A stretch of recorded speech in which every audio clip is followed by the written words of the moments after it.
Blair of the Mounties, the story of the Royal Canadian Mounted Police.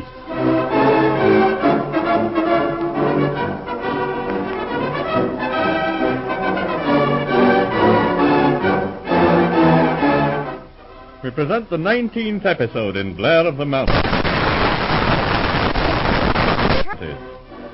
Inspector Blair's old friend Angus McGregor, one-time Hudson's Bay factor at Fort McAllister, is now retired from service and is living in Vancouver. Our scene opens in the dusk of a summer evening. As the darkness gathers over the quiet waters of English Bay, we find Blair and Angus talking together in the garden of the McGregor home. Well, no, Inspector.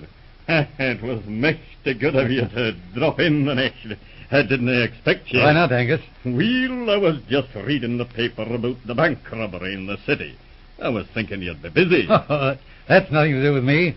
Thank goodness. What? Are you no working today? Oh, yes, in a way, but crime in the city of Vancouver has nothing to do with us, unless we're invited to lend a hand. All we do nowadays is loaf round and look important. We're known in the guidebooks as the picturesque survival of other days. Well, just think of that now. But, mon, Inspector, it's a very bad case. Would you no like to be reading the report? No, thanks. Had enough of bank robberies 20 years ago in Winnipeg. One of the queerest cases I ever ran across. Aye. Well, no, it's a fine next for a story. Inspector, you know, I'm awful fond of mysteries myself. Angus, you're the most inquisitive old humbug I ever knew. Oh, well, here goes. You remember the old Canada Western Bank in Winnipeg? Aye, I mind it well. On Portage Avenue. That's it. I was stationed in Winnipeg then. It was the spring of 1904. I was a sergeant at the time. Marshal was there, too. One morning, he came bursting into the office when I was working on the... Sergeant, have you heard the news? News? No. For heaven's sake, shut that door. All right. But listen, Sergeant. There's been a robbery at the Canada Western Bank. Over 100,000 in currency. I don't care if they robbed 50 banks. What's that got to do with us? It's a job for the city police. But hold on, Inspector. They've arrested old Danny McBrennan. What? You know him, don't you? No, old Danny, rather. He used to be in the police. What on earth did they arrest Danny for? Well, he's the night watchman at the bank. They suspect him of complicity. Suspect old Danny? Why, that's ridiculous. Well, they've got him anyway. And Mason, the cashier, too. That's too bad, Marshal. I'd take my oath old Danny would never do a thing like that. That's what I think, too. Hold on a minute. Hello? Oh, yes, sir. Good morning. Canada Western? Yes. Marshal just told me. No, I don't understand it either. Maybe it's some mistake. Yes, I'll do that, sir. Right away. Marshal. Yes? We're on this case. Inspector's just given me instructions to go down to jail and see Danny. Used to be in our outfit, and we've got to help him. I see. Yes, it'd be a nasty crack for us if they convict Danny. We'd never hear the last of it. What do you know about this case? Any details? Just a few. Last night at 11 o'clock, the cashier, Mason, was working late at the bank. He lives in the rooms above the bank anyway. All right. What about Danny? I was coming to that. About 11:05, Danny states that a man got out of a cab and walked across the pavement to the main door. Where's Danny? Outside on the corner. He was making his round. Did he identify this man? Sure. He says it was the manager, Blake Fishborough. Fishborough. Yes, I know him. What then? Fishborough gave Danny a $10 bill and asked him to run along to the Craven Hotel and get him some cigars. That's practically all Danny's story. Well, what happened? The cashier, Mason, says that Fishborough came into the bank. He was wearing a heavy coat with the collar turned up. He told Mason to clear out and get to bed right away. Mason says the manager gave him the devil for being there so late. And then what? Why, when Danny got back, the manager had gone. He went upstairs and got Mason. Then Mason spotted a package of important bonds lying near the vault with the paper torn partly off one package. That made him suspicious. He opened the safe and found the currency gone. Well, but what does the manager say? He isn't in town. Skipped out? No, that's the funny part. He left for Portage la Prairie yesterday afternoon's train. He's on his way back now. It's a cast-iron alibi. Quite sure about that? Not a chance of any doubt. At 11 o'clock last night, Blake Fishborough was attending a farewell supper in Portage. All the prominent people in town were there.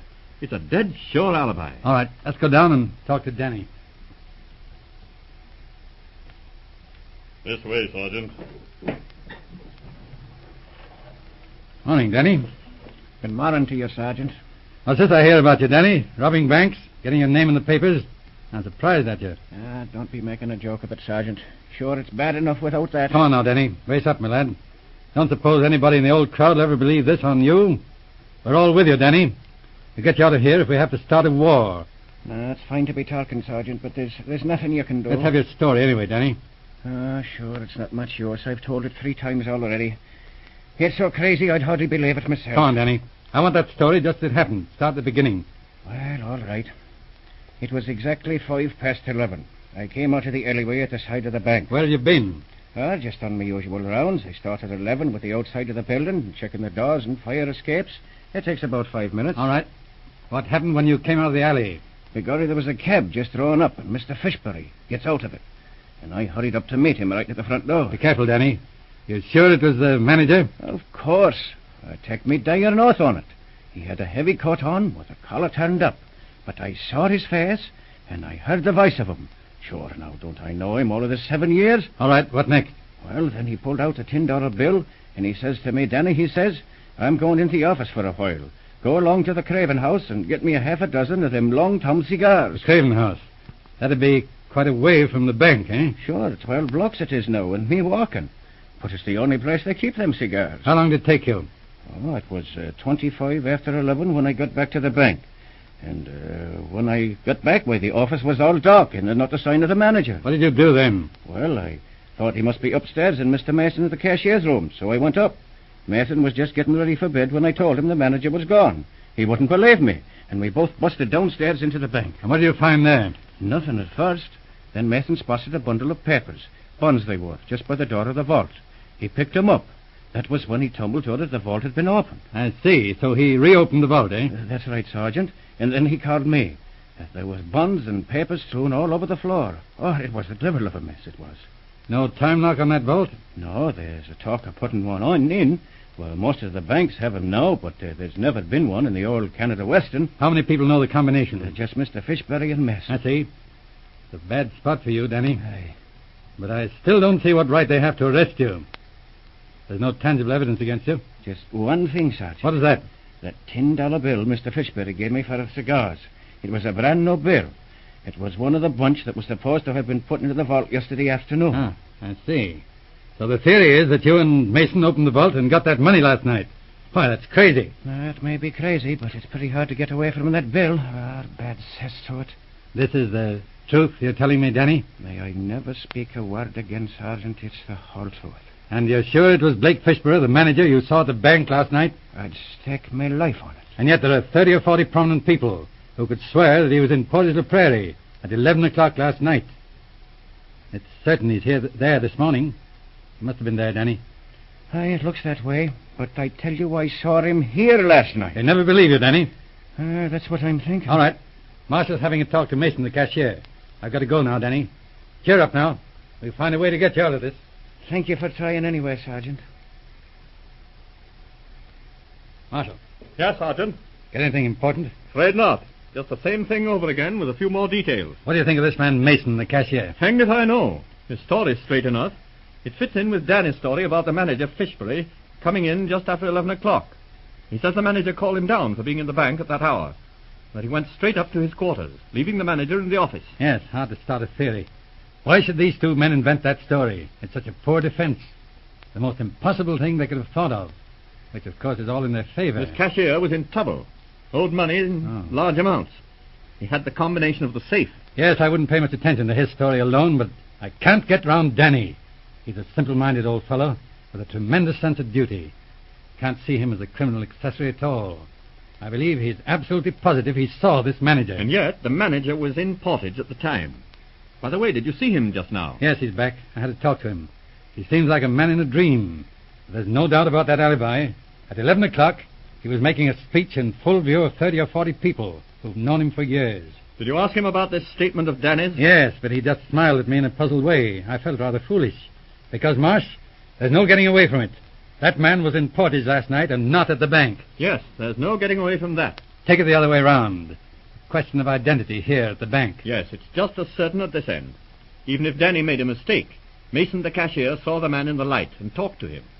Also, he had the combination of the vault. We don't know that, Marshal. Suppose Danny made a mistake, but Mason didn't. Oh, you mean It might have been a confederate of Mason's who fooled Denny. No, that's no use. If Mason wanted to rob the bank, why would he need a confederate? That's true. Another thing, I can't get over the finding of that package of bonds outside the vault. And what puzzles me still more is the disorder in the vault itself. That seems to favor Mason. Why's that? Can you imagine any trained bank official throwing stuff around like that? Not unless it was done on purpose. It doesn't make sense. Any theory, Sergeant? Yes, there's only one that would fit this case and explain everything. But it needs just one little link of some sort before I'd even talk about it. Hello? Who's this? Oh, Mr. Blair. Oh, Mr. Blair. Why, hello, Bridget. What's the matter? Oh, I've just come from seeing Danny. Is there anything you can do to save him? We're doing our best, Bridget. Oh, but he never done it, Mr. Blair. You know that. Sure, and I ran all the way from Mr. Fishberry's when I heard it. Mr. Fishburne's? What are you doing there? Oh, don't you know? I'm his housekeeper. Him being a bachelor and all. I go into work there every day. That's interesting. Did you see him last night? No, sir. Not after I packed his things to go to Portage.